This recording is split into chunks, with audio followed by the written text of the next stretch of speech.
crimes against humanity. Wala rin umanong kumpirmasyon pa hinggil dito ang Malacanang. Gayunpaman kung kakailanganin ng Interpol ang assistance ng gobyerno, obligado itong sumunod. Marisol Montaño, humahataw sa balita ngayon. Pati Interpol, ginagamit ninyo ang pangalan ng Interpol. Pati Interpol, ginagamit ninyo ang pangalan niya. Mantagin ninyo yung mga kareaksyon ha. Mga kareaksyon. Nakakahiya po mga estilo nila.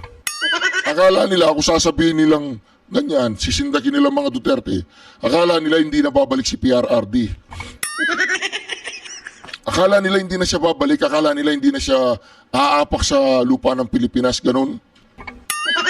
Ganun ba yun mga Duterte yan? Oy! Hindi apelido niya Romualdez, hindi apelido niyan Marcos, hindi apelido niyan ano ba yung mga apelido dyan? Hindi yan, Aquino, hindi Aquino yan. Hindi po ba mga, lalong hindi ka doon yan, bobo! Hindi pa mga kareaksyon, mantakin ninyo, ha? Lumabas lang ng basa ang Pangulong Duterte at ayan po mga kareaksyon. Alam po ba ninyo kapag pinabayaan natin ang panggigipit ng mga taong yan sa Pangulong Duterte at sa mga Dutertes, pag pinabayaan po natin ang panggigipit sa kanila, sino pa ang magtatanggol sa sambayan ng Pilipinas? Sino pa ang magtatanggol sa atin sa mga kawatan? Sa mga putangin ng mga adik na yan? Sino pang magtatanggol sa Pilipinas sa mga inayupak na mga animal na magnanakaw sa gobyerno na yan? Sino pang magtatanggol na mas inuna pa nila ang kasakiman sa kapangyarihan at kasakiman sa kayamanan kesa sa ikauunlad ng ating bayan? Mga punyeta kayo, sino pa ang maglilingkod sa ating bayan ng tapat ng may tunay na pagmamahal? Sino pa? Kung pababayaan natin ang mga Duterte na babuyin, wasakin, alimurain, at kung ano pang kaanimalan ang gagawin sa mga Duterte, sino pa mga kababayan, mga kareaksyon? Kaya wag na po nating pababayaan ang ating bayan na manatili sa kamay ng mga animal na mga adik na yan.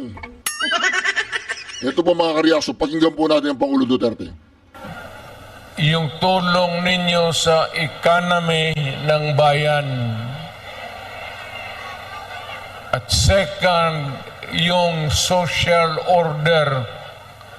Yung problema na yung mga anak natin makapag-aral ng husto. Kaya naman ako nakita ninyo na patong-patong ang kaso ko. Sa totoo lang,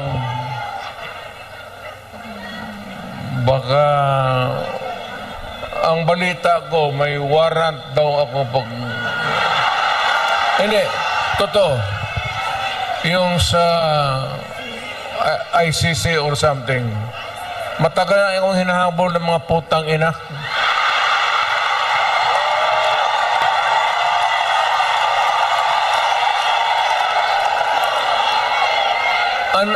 Ano man ang kasalanan ko, na ginawa ko man ang lahat sa panahon ko para may konting katahimikan at mapayapa ang buhay ng Pilipino. Ang problema nito, ewan ko kung ang tingin ng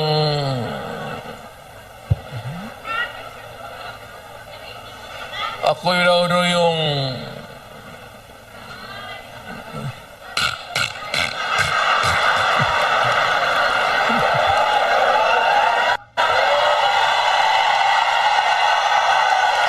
o ganito na lang. Ito ganito na lang. O sa ito. Assuming na totoo. Totoo talaga yung naririnig ninyo. Bakit ko ginawa yan? Para sa sarili ko? Para sa pamilya ko? Para sa inyo at ang inyong mga anak sa ating bayan. Narinig ninyo mga animal kayo ha? Nakinabang kayo, hoy Barbers, makinig ka! Alam mo Barbers, nung una, isa ka sa mga pumupuri sa Pangulong Duterte. Anyway, kalimutan na kita. Chupin na natin barbers niya. Hindi yan worth it para pag-usapan natin yung prinsipyo niyan. Walang prinsipyo yung tao yan. Sa mga vloggers nga lang, hindi umuubra eh. Diba? Ngayon mga karya, saka hindi barbers ang Pangulong Duterte. Ang apelido ng Pangulong Duterte ay Duterte nga eh.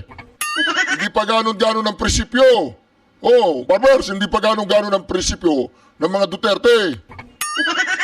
Diba? Ngayon, nasa baba sila, nasa posisyon kayo. Maghintay lang kayo. Marami, alam nyo si Baste, mas malupi yan. Si Baste tsaka si Sara pareho yan.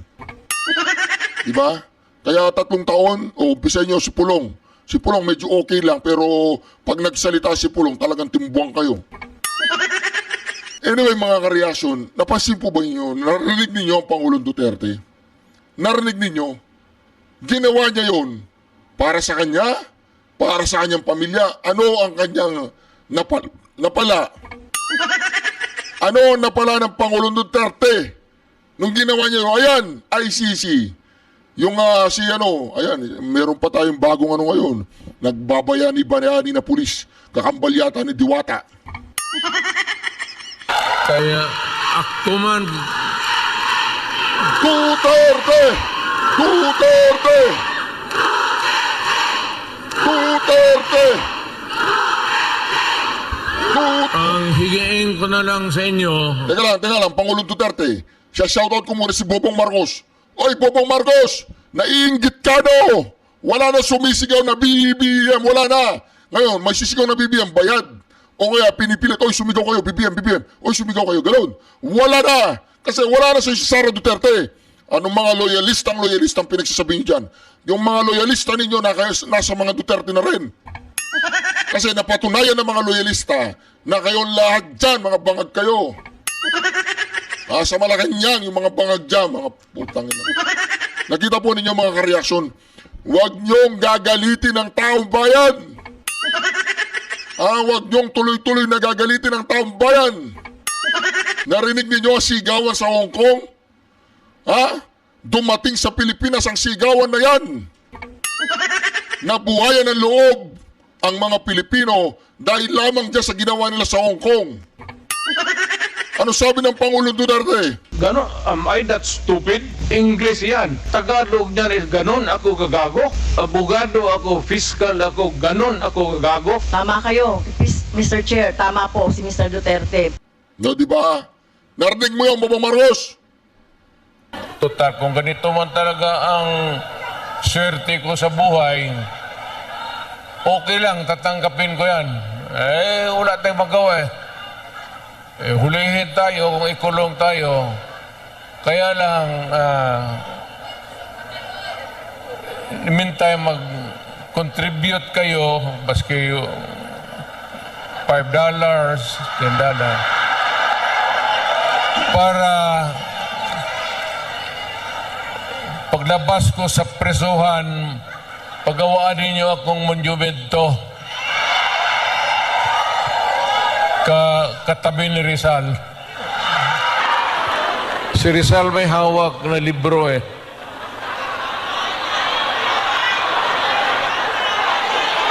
Akin.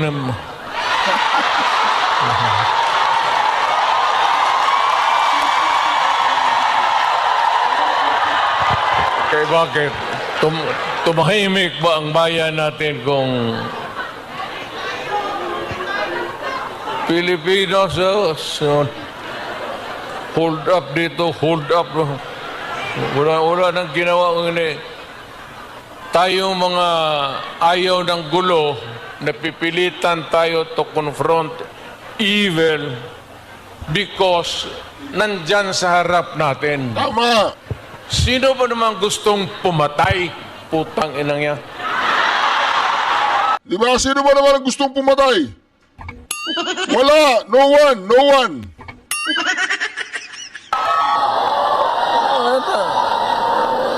Bakit ako why would I waste my time? Binila, pumapatayan si Duterte, lumalabas ng gabi, ganon. Anso, sino pa naman gusto maging security guard? Na ang kinuha ko law But, siguro sa trabaho, saka sa, alam mo sa gabi, diyan rin lumalabas yung mga masasamang tao. At diyan rin lumalabas yung nakakatakot na magandang babae sa buong bayan. Wala silang ganyan. Kahit anong gawin yung panggagaya sa talino at sense of humor ng Pangulong Duterte, Si Bobong Marcos nagpapatawa ng mga nakarang araw. Walang tumatawa kasi sino ba naman ang matatawa sa isang adik? Hindi ka adik? Pakitanggal po yung adik sa record in aid of the legislation. Magpo-political test ka nga. Hindi daw siya adik.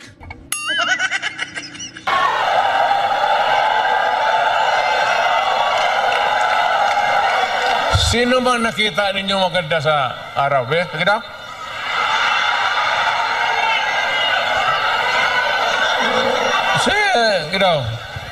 Sa araw.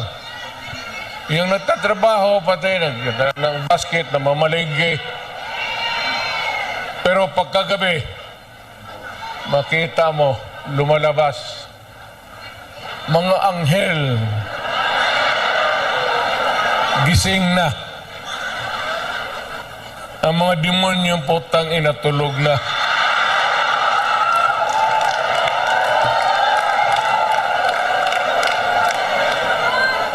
Hindi. Ano na tayo? Seriously now. Joke lang yon. Hindi kayo marunong mag-joke. Sabi niya, papatay ako ng 15 senador. Ba? Naniwala naman si Diwata. Nagsampa ng kaso si Diwata sa may DOJ. Di ba? Ano daw yon?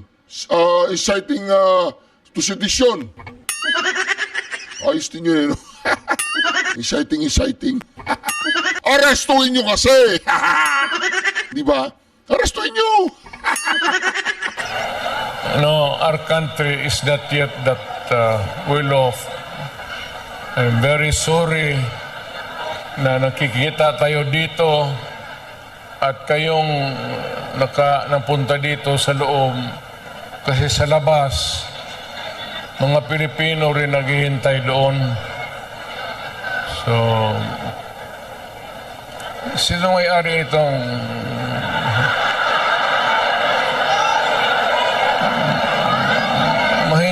mahinang klase? Siguro contribute lang tayo. Gawa natin third floor for exclusive use. Para every Saturday makita-kita tayo.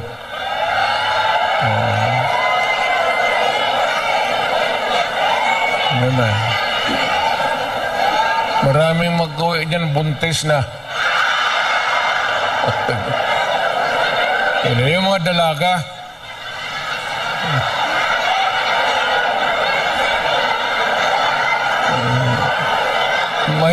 Mahirap kayo walang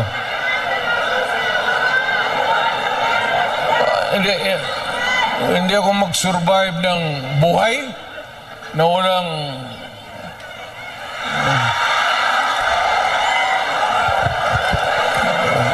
dito pa. Nandiyan ba asawa ko? Nagyayabang ka tapos hanapin mo yung asawa mo kung nandiyan. Nagyayabang ka, Pangulo Duterte, tapos kinakabahan ka pala. Nandiyan ba yung asawa ko? Nadulas yata din ako.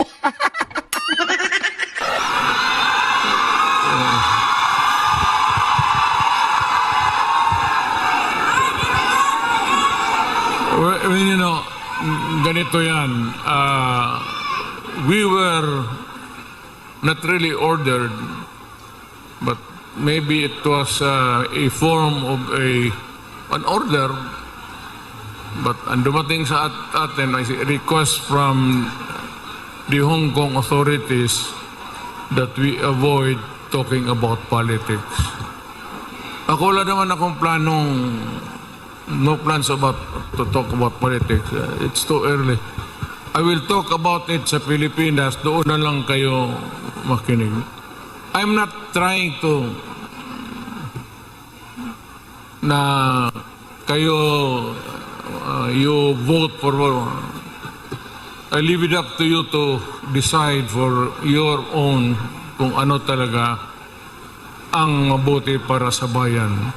Pero kung ano kayo, if you have to listen to some advice, maybe you can consider the advice ng former president. An advice that is only good for the country. I am not talking about any candidate, but the interest of the Philippines. So, but meron akong mga kaibigan na nandito. Grupo kami dumating. I happen to promise my... Sa ano nga yung... Wala pang asawa ko. Di ba sabi po ng mga social media influencer na nasa kabilang bakod, alam po ninyo, umalis daw ang Pangulong Duterte na nag-iisa. Umalis daw ang Pangulong Duterte, sabi rin ni yung siya, yung butangera na palengkera. Sabi niya, umalis daw mag-isa ang Pangulong Duterte. Sabi niya, kung talagang merong ganyan, dapat kasama niya ang buong team. Di ba niya kasama yung buong team? Di ba kasama niya? Di ba mga kareaksyon? Nakakaawa po sila. Pero dito mga kareaksyon, makikita po natin dito kung gaano pa kalakas ang Pangulong Duterte. Yung sinasabi ni Sir Banat Bay na Duterte Magic. Di ba? Yung Duterte Magic, tingnan natin na mga kareaksyon. Baka itong siyam na PDP laban na ito, mananalo lahat yan. Kung hindi magkakaroon ng, tawagan mo nga si Atty. Harold, yung binubunganga ni Atty. Harold. Yung tumatakbong Vice Mayor, ano kaya yung binubunganga niya? Anyway mga ka-reaction, tuloy po natin.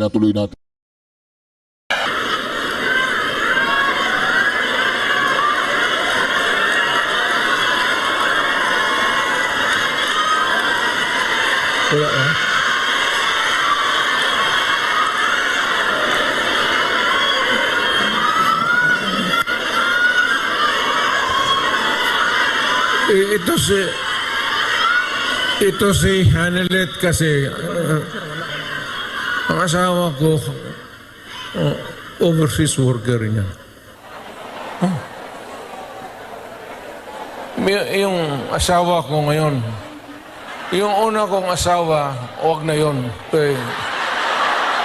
Nanay ni Inda yun, medyo problema tayo.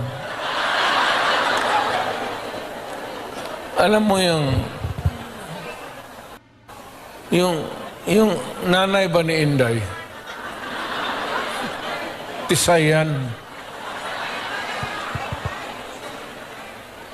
Tapos nakita ko yan sa aeroplano, stewardess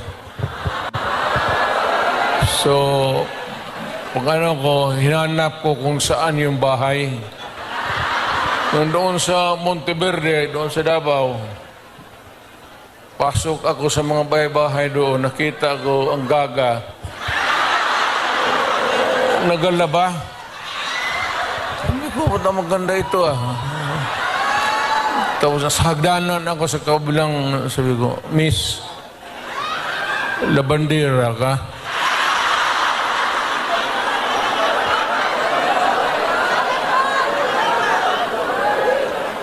Ewan ko kung sino taga Davao dito.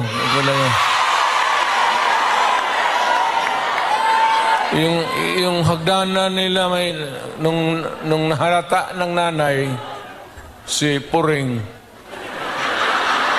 mother-in-law ko, inilipat yung aso doon sa hagdanan. Tang ina, hindi ako makaakyat. Kaya hiningi mo Ano lang yan yung anong tawag yan? Pukpok sa Bisaya.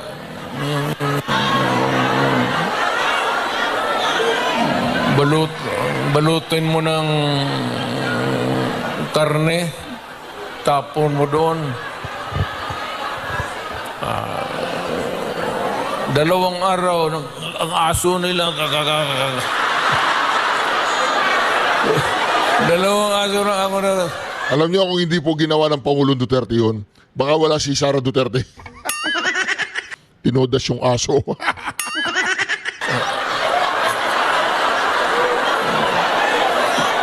Tang ina mo. Nung namatay, kasi yung nanay ni Elizabeth may pwesto sa bangkiruhan. Mga damit. Kaya, yun. Ito naman si Elizabeth. Mahaba ng istorya. Pero basta tinanan ko. Dinala ko sa Digos. Kasi nung na high school ako, nag-abot ako ng Digos. 7 years ako sa high school eh. May graduate school na doon. Umabot talaga ako ng Digos, putang ina. Doon ako nag-graduate. Sa bagay, sa totoo lang ha, hindi ako nangyayabang. Nothing to be proud of. Nothing to... Alam ba ninyo, ang presidente ninyo, 7 years high school. Oh, taga-Davao, alam mo, ka alam. Tignan mo ako, sinong mahusay sa lahat?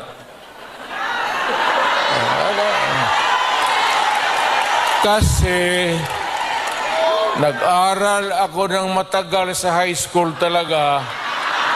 Tinapos ko ng 7 years para ma-master ko yung buhay.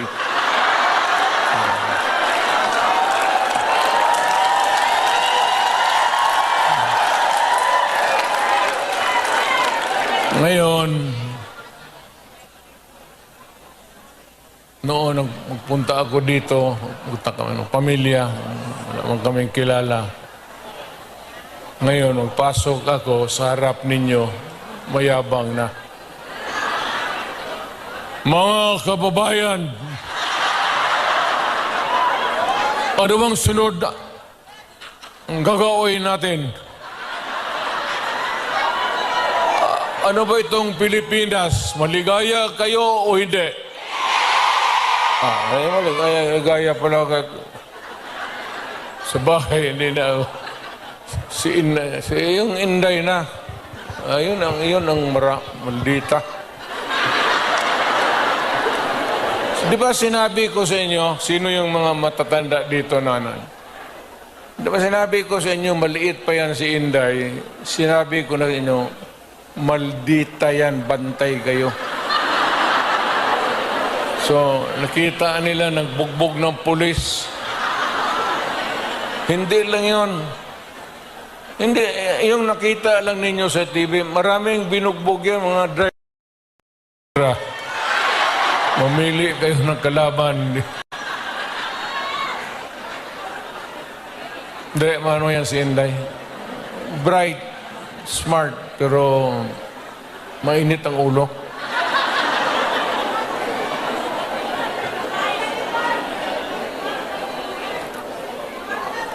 Hindi na ako magtagal kasi ang pinunta namin dito magpakilala naman.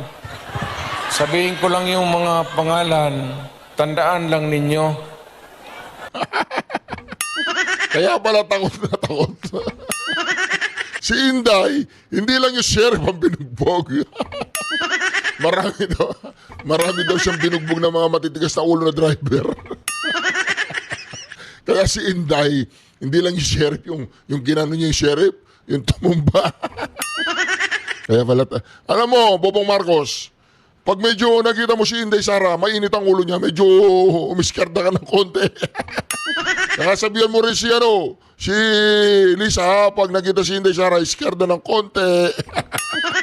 Si Tamba, pag iskarda ng konti lang. Yung medyo layo-layo lang kayo sa kanya. Dahil hindi niya kakalimutan lahat ng pambababoy niyo sa kanya. Anyway, mga ka-reaction, meron. Maraming salamat muli sa pagsama niyo sa ating napakagandang reaction video ngayon, mga ka-reaction. Huwag po ninyong kalimutan mag-subscribe, like at i-share ang bawat video natin.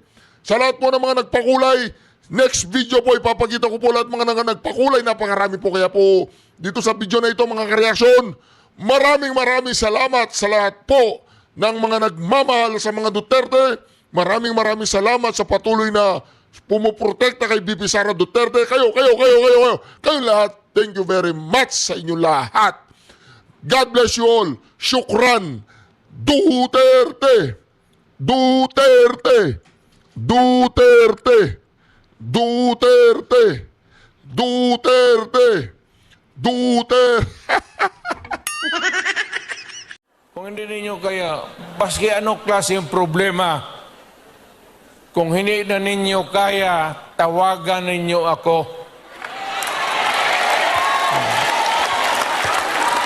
Kung may problema ka sa asawa ninyo, iwan, putulin natin yung utin ng butang.